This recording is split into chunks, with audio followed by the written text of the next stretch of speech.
Here we go. What is going on? Cover One crew. Your boy Chris Chow's back again. This is week number 11, if you can believe it. Waiver Wire Edition. We still got players on the wire. Some players getting injured, but we're seeing a little bit of a restock on the waiver, so we got to get these players to put on our bench, restock the team for the push for the fantasy football playoffs. Your season is never done. Trust me, we can get through all the bad stuff and get you in the playoffs as well. You just got to make it to the dance, and then you got a chance at the championship. So let's dive in. Waiver Wire week number 11. So like I'm saying, there are a few more options this week that we can, utilize on our fantasy football team. So let's dive into those running backs. Rachaad White, man, Tampa Bay Buccaneers. Important injury to Leonard Fournette. He did get a hip pointer, but he's saying he's okay. Haven't seen anything official just yet, but this is a big, big one. Rachaad White got over 100 yards this past contest. They've been saying for weeks now they want to get Rachaad White more involved in this offense. They did this past week, 20 touches, I believe, 20 or 21, so he is definitely being utilized. 34.2% ownership rate, 49.7 points so far on the season. So if this is going to become a tandem approach in this backfield, Rachaad White will definitely have some flex appeal that we can utilize in fantasy football. Isaiah Pacheco next, running back on the board, and this one I'm only putting because I think it's a good bench stash at this point. We still don't understand how they're going to utilize him in this KC offense. Even though Clyde Edwards-Helaire got basically no touches this past week, everyone's going to assume that it's Isaiah Pacheco's backfield to own now. I don't think it is. I think that Kansas City's kind of flirting with new options, other options, as they get closer,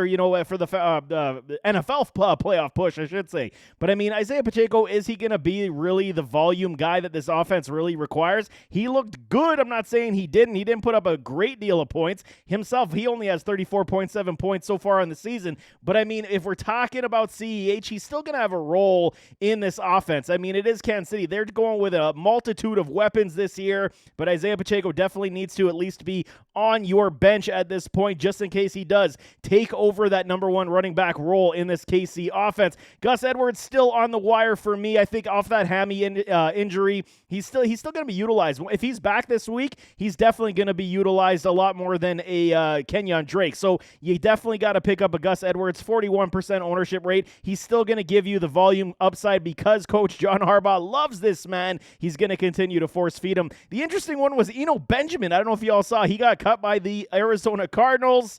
And if he finds his way onto another club, this will be interesting because he could get, a better role than what he was seeing in Arizona. Very strange. I don't understand. 74 points this man provided the Arizona Cardinals when James Conner was injured, and they just let him go just like that. Snap of the fingers. I'm very shocked. But if he is on your waiver wire, just wait. People are going to probably drop his services if he does not get claimed. We'll see where he goes. We'll see what the role is, but he did well enough for me to understand that he's got to be on your bench if he is picked up by anybody, because he could give at least some kind of spark to an offense, aka the LA Rams or somebody of that nature for sure. Kyren Williams of those LA Rams saw a little bit of sprinkle, 5.4 points this past week.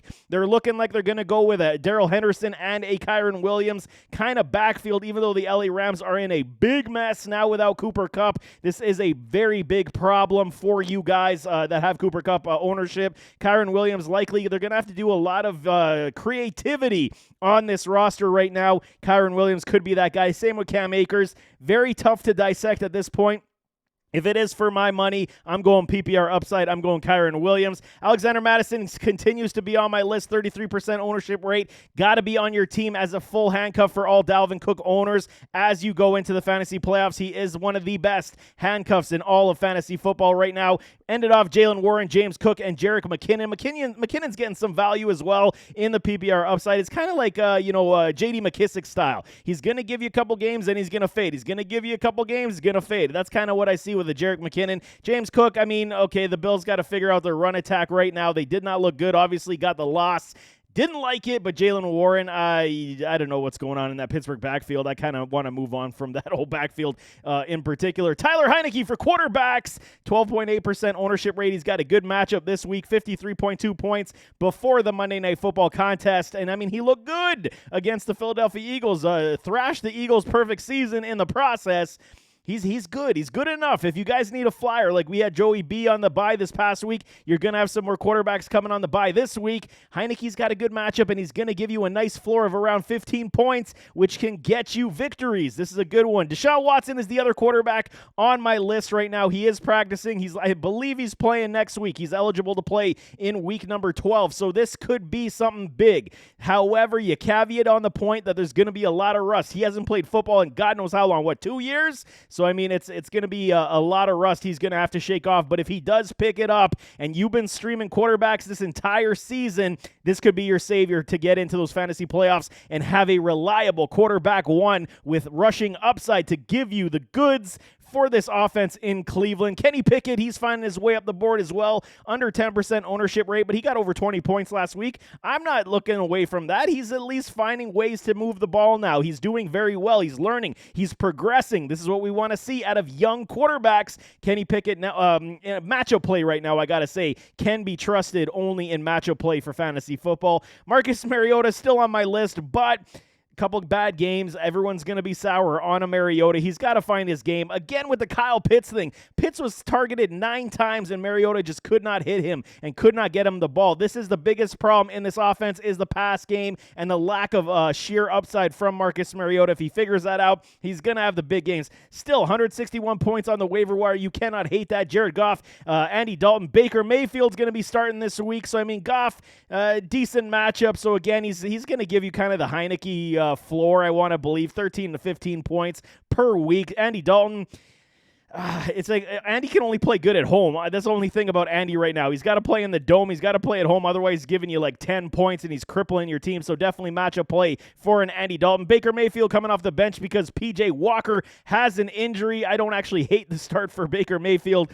in matchup play as well. He's got a chip on his shoulder. He's going to play hard, and he's going to get you some points, hopefully. But wide receivers, we got some big ones. Kadarius Toney still rests on the wire, under 50%, 49.4. And if you didn't listen to me the past couple weeks, it was you had to get Kadarius Toney on your roster and put him on your bench. He's playing with Patrick Mahomes. How did you not have him on the bench at least over 50% by now? He scores his first touchdown, over 17 points in half PPR. So you got to love what he's doing in that respect. Eventually, he's going to be a fixture in this offense. Yes, his targets did come because Amy Cole Hardman was not on the field. So then when McCole comes back, I believe he's got an oblique injury. So maybe it's a multi-week injury as well. They could utilize Toney that way. But Kansas City has shown that they will spread this ball around. On top of that, Juju Smith-Schuster goes down with that massive hit, the concussion. So his status is up in the air for next week, where Kadarius could fill a lot of vacated targets in that respect. 22.5 points on the season for a Kadarius Toney must-add wide receiver. Christian Watson also, man, has a big day, the coming out party for him.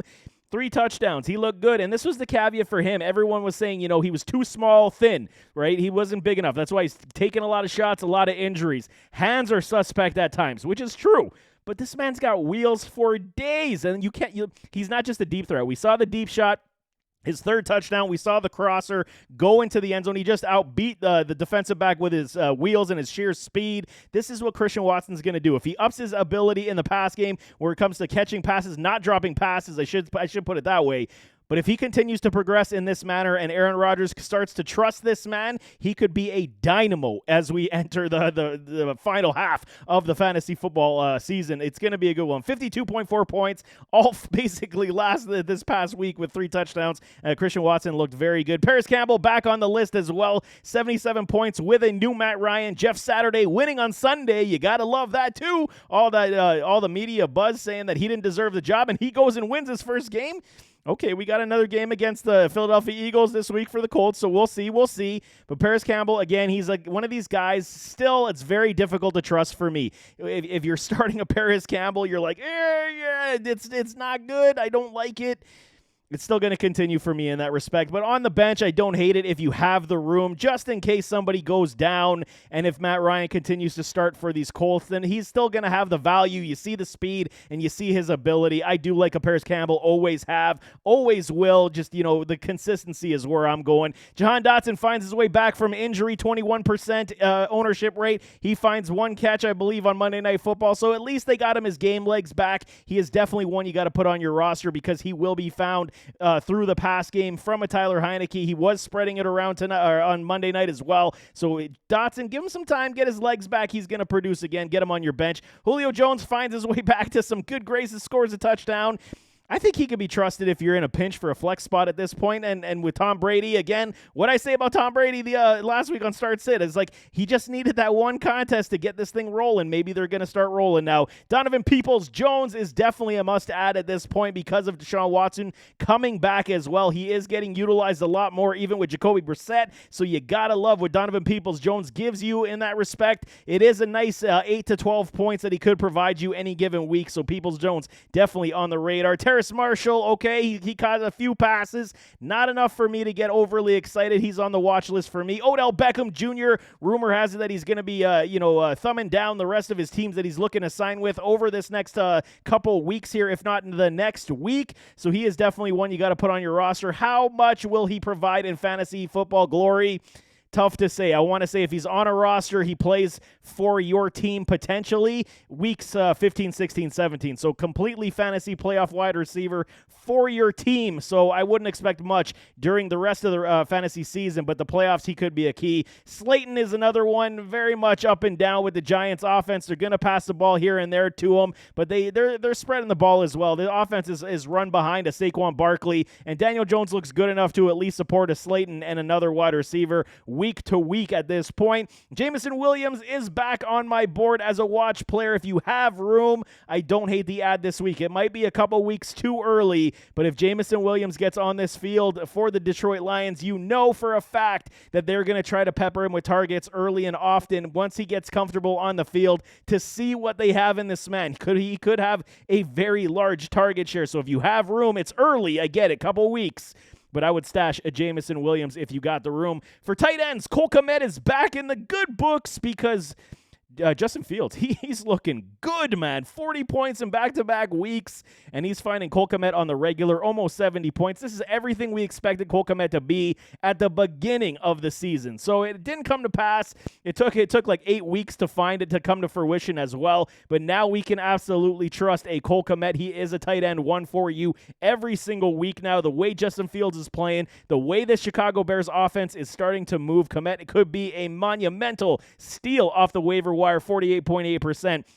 He's definitely there in half of the leagues out there right now. Hayden Hurst coming off the bye week for the Cincinnati Bengals, 48% ownership. He's definitely a must-add still at this point because of no Jamar Chase. Once Chase does come back, then we got a different story. The target share will pile back and dial back a little bit more. But at this point, until Chase does come back, I should say, Hayden Hurst can definitely be trusted at the tight end spot. Foster Moreau, another one with a Darren Waller going to the IR. He's now going to be a target pig. He showed it. He's got red zone appeal as well. Derek Carr loves this man. Loves to target him. Loves to find him in the most opportune times. Yes, the Raiders are struggling. They're still putting up decent fantasy productivity, and so is Foster Moreau. He is definitely one that you can target this week as well. These tight ends are better options than they have been for majority of the season at this point. Same as Cade Otton, 41 points, 47.1 points. You can't hate it. What I tell y'all, Tom Brady's going to continue to look in this man's direction until Cameron Brate comes back, but he's got a neck problem. I don't foresee him coming back for a long time. So Cade Otton, until that happens, he still is your guy in Tampa Bay. Tyler Conklin coming off the bye week as well for the New York Jets. He can somewhat be trusted. I think in matchup play is very good. 66 points. We saw Zach Wilson find him a little bit more before the bye week happened. So I got to say, I got to pump some tires for a little Tyler Conklin. Isaiah Likely is on the list only if a Mark Andrews continues to sit. He is 23% ownership rate at just over 40 points. So Isaiah Likely is another one we can look to as a fill-in tight end, but it's all about Mark Andrews' health. If Andrews is back, then Likely's off the watch list. So definitely watch that this week as we see the health of a Mark Andrews coming back on the field. So there you have it. That is week number 11, Waiver Wire Additions. Fantasy football season is coming to a close very shortly. It is getting exciting. The battles in your leagues, I'm sure, are extremely tight, so never give up, and we'll get there, I'm telling y'all. But nevertheless, as always, don't forget to hit that like button, hit that subscribe button, jump in those comments, give me your thoughts, and we'll see you next time. I am out.